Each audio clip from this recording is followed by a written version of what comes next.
স্ত্রীকে কখনো মা বাপ সন্তান সন্ততির সামনে কোনো ভুল ত্রুটি হলে শাসন করবেন না।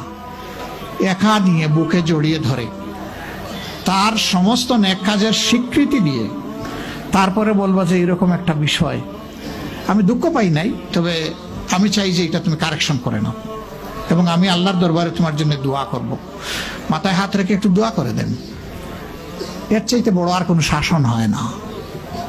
কিন্তু আপনি যদি মাকে খুশি করতে গিয়ে মায়ের সামনে তাকে ধমক দেন, তার ব্যক্তিত্বের উপর আপনি তীর ছুঁড়েছেন, আঘাত দিয়েছেন, সে ফুঁসে উঠবে। সে বলবে সব উজাড় করে তোমার এই সংসারে দিলাম, আজকে তুমিই না আমাকে এইভাবে বেইজ্জত করলে। সে মানুষ তো, তার মানবিক রিয়াকশন হবে। কাজ করবো না আমরা কেউ। আমাদের জীবনের অংশ, আমাদের হাড়ের অংশ, আমাদের কলিজার অংশকে আমরা সেইভাবে সম্মান দিব ইনশাআল্লাহ। আমরা ভালোবাসবো সে আমার স্ত্রী, আমরা শ্রদ্ধা করবো সে আমার সন্তানের মা।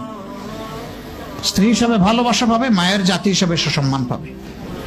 এই দুইটা ব্যালেন্স করে যদি আমরা চলি, গড় হবে জান্নাতের টুকরা ইনশাআল্লাহ।